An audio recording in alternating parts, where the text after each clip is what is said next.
Actually, I forgot. I gotta clean my window really quick before I leave, so I'll be right back.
All right. Good morning, good morning, good morning. Turbo Toasty, what's up, dude? Oh, there we go. Good morning. Nice to see everyone. It's a very good morning.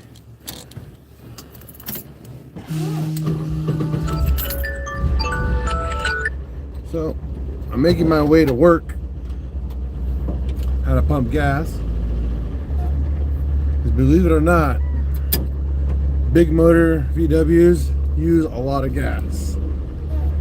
They actually use more than my truck. I think this thing gets like 15 to 18 miles to the gallon. Maybe. On a good day. Down a hill.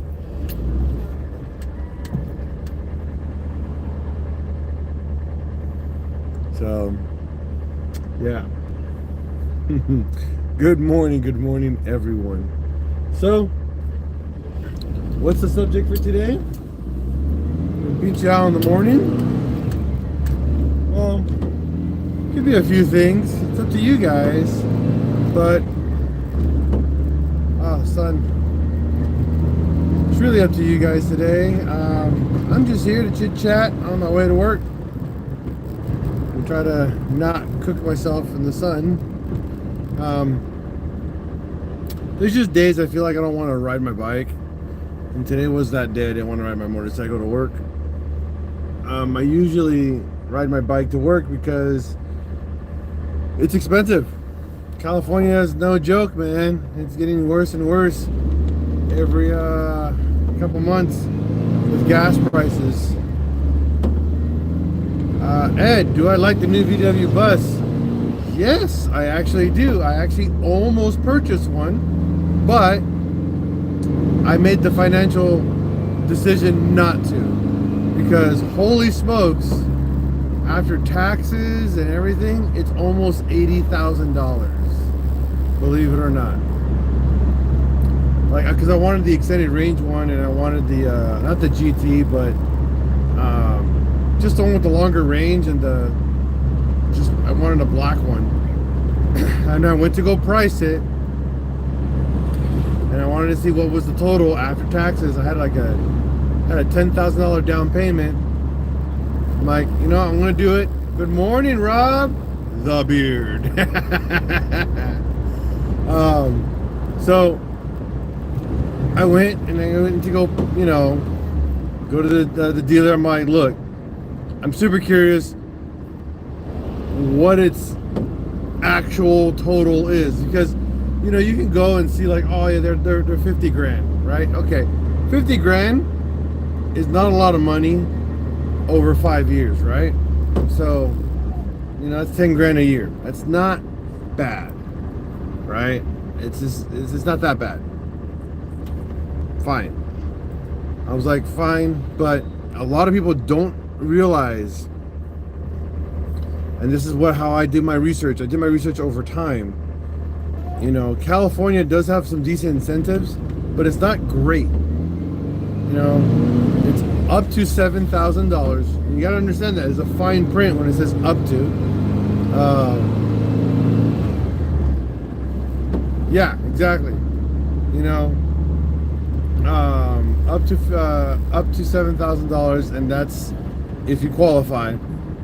So you go buy the base model. It's like 62,000. I had 10 grand, so 50 grand. Taxes, registration, whatever. It brought it almost to 80K. It was like 72,000. It's insane. It was like, what? And obviously my down payment after the fact, so it was like 60 something thousand after taxes. I was just like, okay, fine. I think, okay, maybe, you know, charging will save me money. You know, 250 mile range.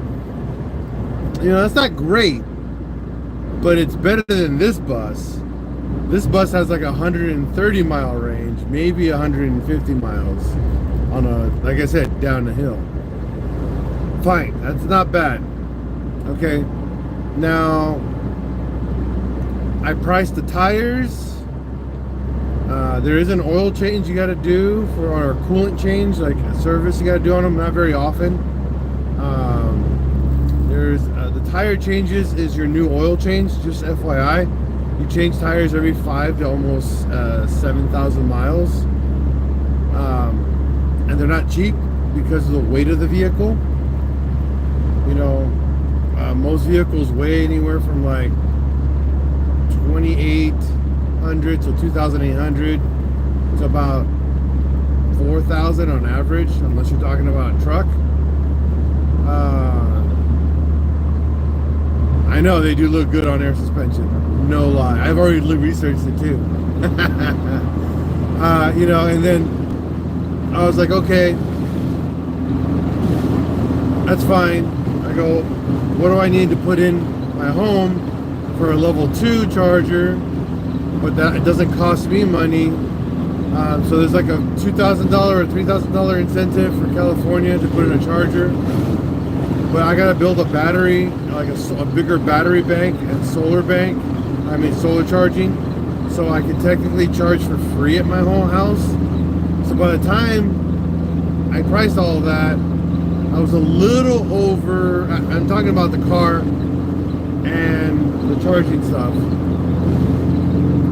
and I was almost $85,000. I'm like, shit. Like, that's a lot of money. That's a lot of Mark IVs. You know, that's a lot. You know, I'm like, so I sat there and talked to my wife. I'm like, look, we're literally gonna have $1,000, like $500 to $700 a month payment for a van. And I'm all like, yeah, it's cool, it's electrical, but it's like $500 a month. That's ridiculous. Like, this bus, I bought it for $4 grand. I spent like 12 grand on it to restore it back when I bought it like 12 years ago, 10 years ago, right? And it's had 2 engines in its life. I think I spent a total of maybe $25,000 in 10 years. I'd still be paying off my bus, my electric bus, in 10 years. Yeah, no, I'm good. No, I almost made a bad financial. Oh, Rob, you're gonna be mad. I got another bus. I just bought another one yesterday. I'm actually picking it up today after work. I bought another bus for $1,500, and the guy has like 5 more for around the same price. Just heads up. If you're serious about one, hit me up. They're projects though. They're 100% projects. So, oh, you're done? You gotta go? All right, man. I'll talk to you later.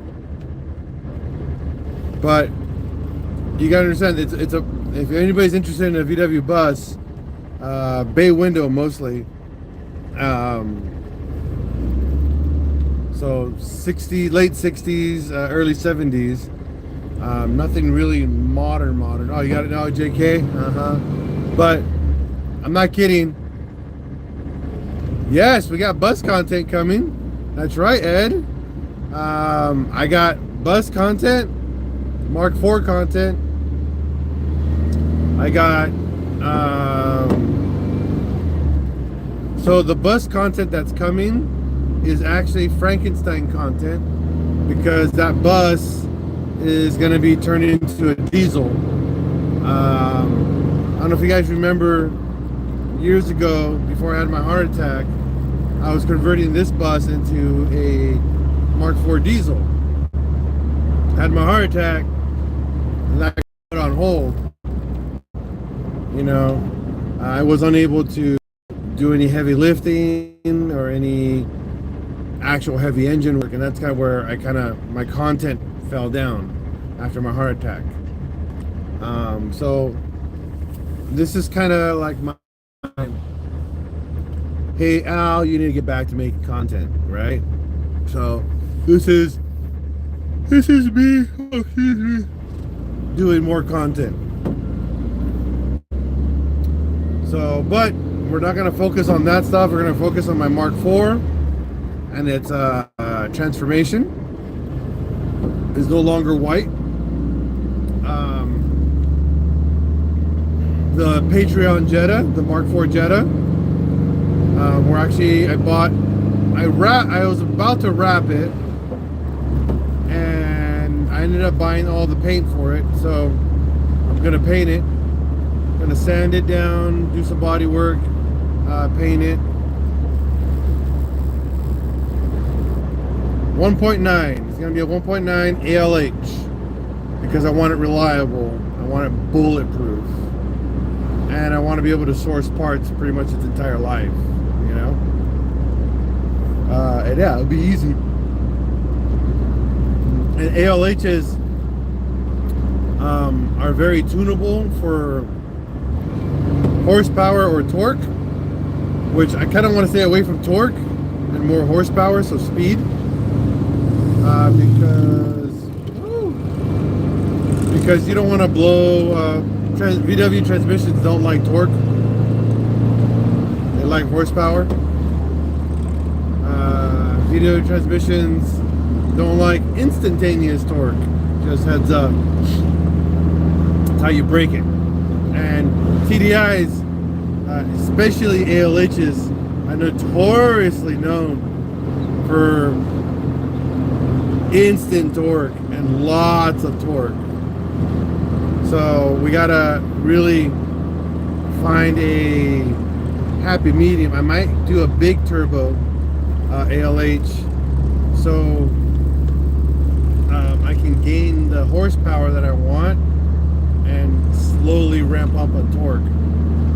It's kind of the idea. You know, if you stick with stock size turbos on an ALH, you get both. Obviously, you got horsepower and torque, but you build torque too quickly, and that's where you kill transmissions on that.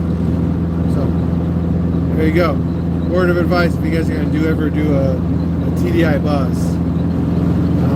And on top of that, I want gas mileage. I'm tired of 15 miles to the gallon. I would love anywhere from 25 to 30 miles to the gallon in a VW bus. You know?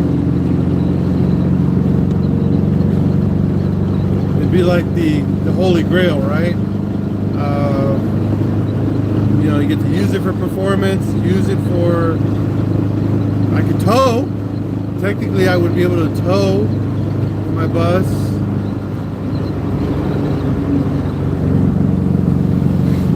So I would love that. Love the tow. I almost did a did a Subi swap, but you don't gain much in a Subi swap in a bus, believe it or not.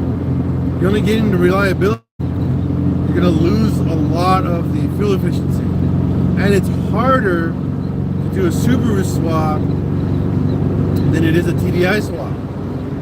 because you have to think about all the electronics that you require for a Subaru to run efficiently versus a TDI.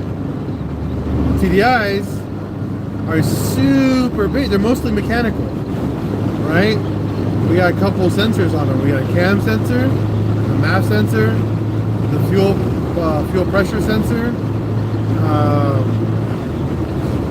a couple other sensors for the turbo, and that's pretty much it. Like you're not taking an entire giant loom of electrical equipment over to your to your swap. So a lot of people don't factor that in, when they do swaps, and I factor in a lot to make it simple. Yeah, that's right. An ALH can survive a nuclear blast, exactly. Put along my VW. Don't get me wrong, a VW engine would survive an old air-cooled VW engine can survive 4 nuclear blasts and keep going in its entire life. It's so basic. You can rebuild them with hand tools. That's what's so cool about an air-cooled engine. But the bigger you go in size, your fuel efficiency just keeps going down and down and down. My other,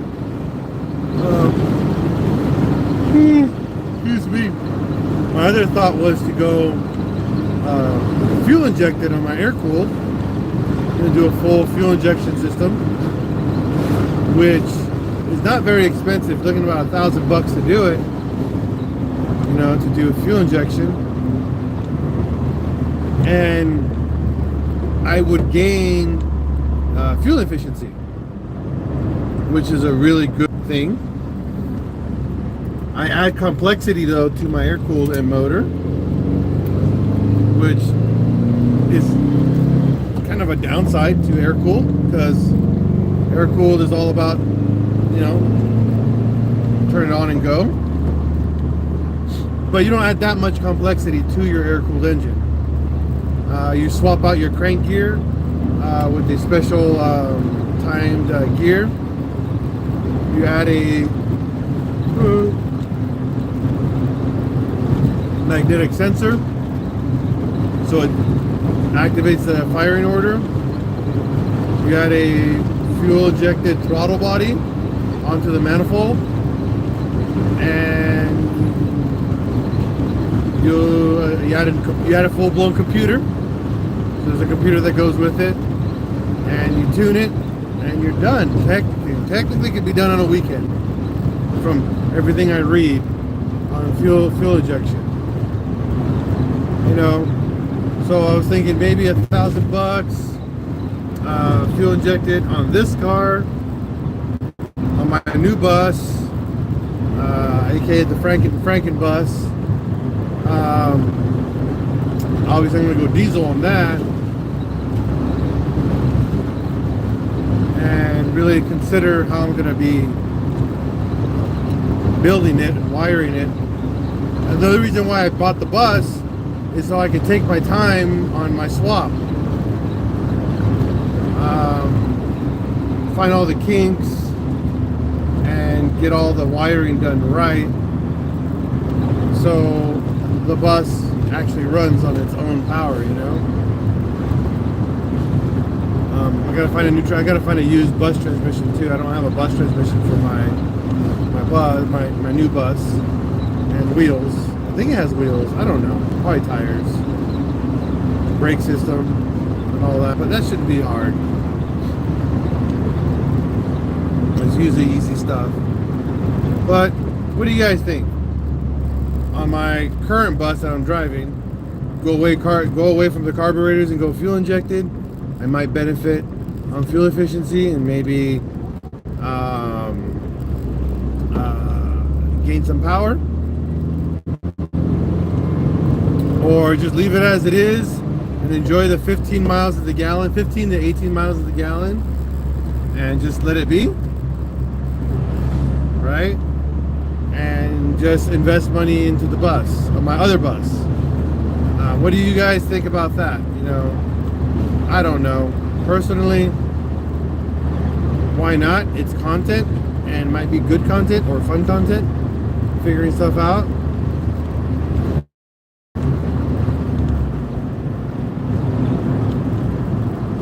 What do you guys think? My other bus is a guaranteed a TDI swap. That's not a choice. That's why I bought the bus, so I can do my TDI swap.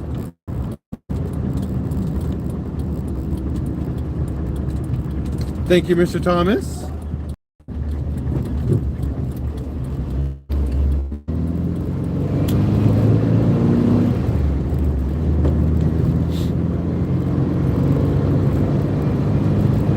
Oh, so I hired my wife Carlene. She's gonna be my new editor. VR swap everything. There's actually a bay window bus that has a VR6 swap in it, and it's not hard to do a VR6 swap in it. It's the danger to the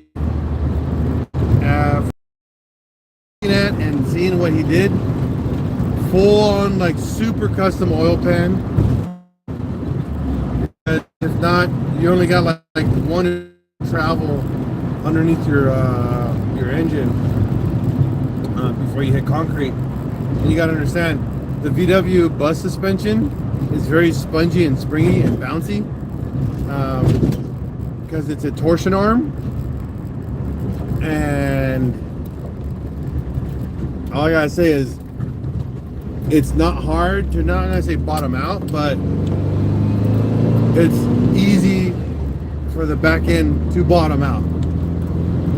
And where we take our buses, I mean, we use a lot of dirt trails and stuff because we go to campgrounds and we travel cross country a lot in our bus, and that's not a good idea, you know. But it is a great idea, but man,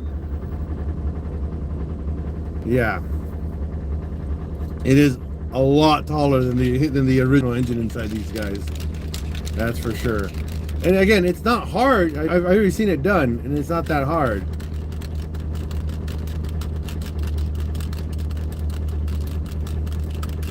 No, it's a great idea, Chuck. Or Chunderbutt. I love your name, Chunderbutt. Thomas, yeah. There's no need that believe it or not, the VR6 is more horsepower, but a lot less torque. So I would be actually technically downgrading in torque, but upgrading in horsepower, but not by much. I'll be upgrading probably by like 40 horsepower. If you really want to put that in perspective. The big benefit would be the sound. I mean, I'll be driving a bus with a VR. It just sounds so good. But the maintenance, the cooling would be insane. Like, I would have to really design a really intricate cooling system just to keep that VR healthy and not overheating. Where the TDI, it can be 1,000 degrees outside and it'd be like, I'm cool, hold my beer, this is fine. Because remember, diesels really like the heat, and they prefer to be hotter than cooler, and they actually get more fuel efficient the hotter they get, and they get better performance the hotter they get. So yeah, I don't think VR would be the best end result. It would be the best cool result. The cool factor, yes. Oh man, this is a dope bus, but not as great, right? Not reliable over time in an improper cooling setup, you know? VRs are extremely reliable engines. It's just you need them in the right car to be reliable.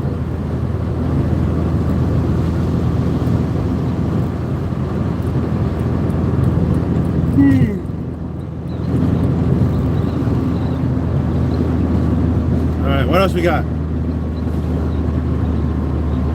Is it a golf way? Hold on, that's a big one, Thomas. I'm driving, fool.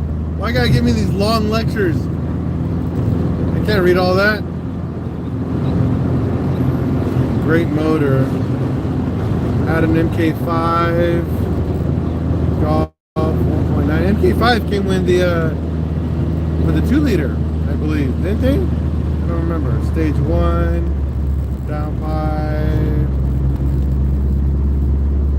straight pipe, 173,000 miles. A lot of reviews. Yeah. Yeah, that's right. It's a diesel. VW diesels are, how do you say, the lazy man's car, you know? You turn them on, you drive them, you change the oil. That's pretty much it. I read it to you. Did you not hear me? You stupid, Rob. I'm living in SA with, we only got 1.9 TDAs and 2 FSIs. Gotcha.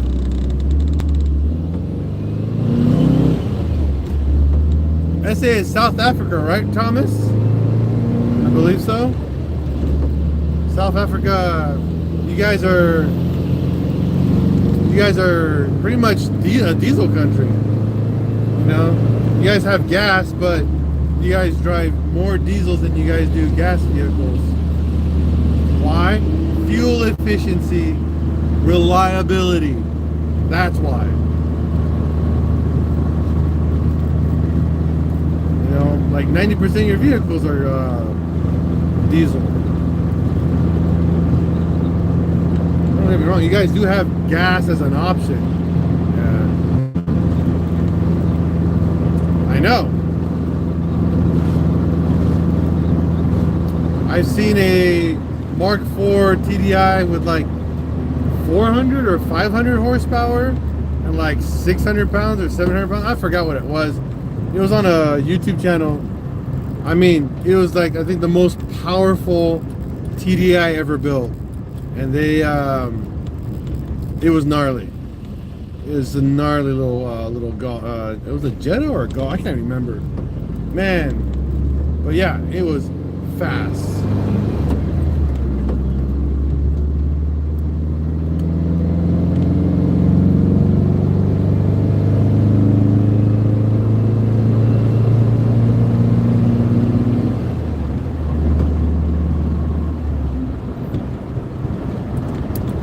Yeah, South Africa also has a lot of cool cars that we're not allowed to have because we're not cool in the United States.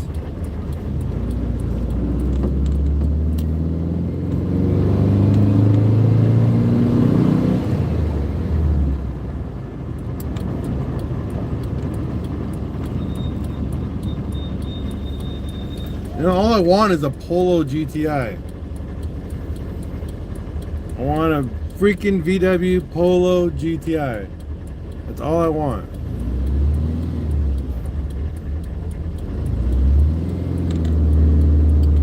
Pretty much a tiny Mark IV GTI. That's all I want.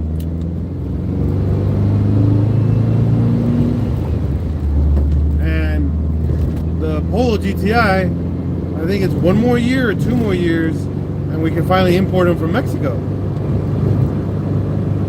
Because they make them in Mexico, and they make them pretty badass, and they come with 1.8Ts, you know, so we're almost there.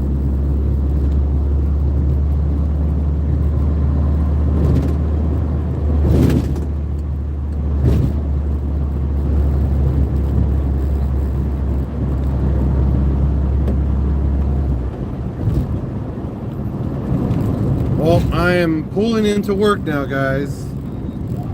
So if you guys gotta head out and say goodbye, please say your goodbyes now.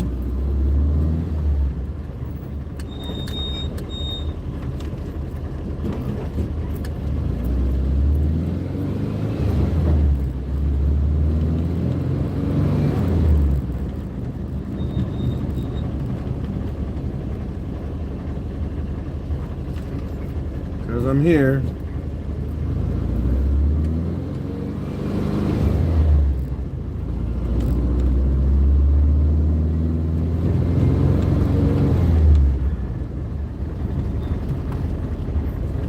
All right, just pulled into work. I'm at my parking spot where I always park my bikes or my cars.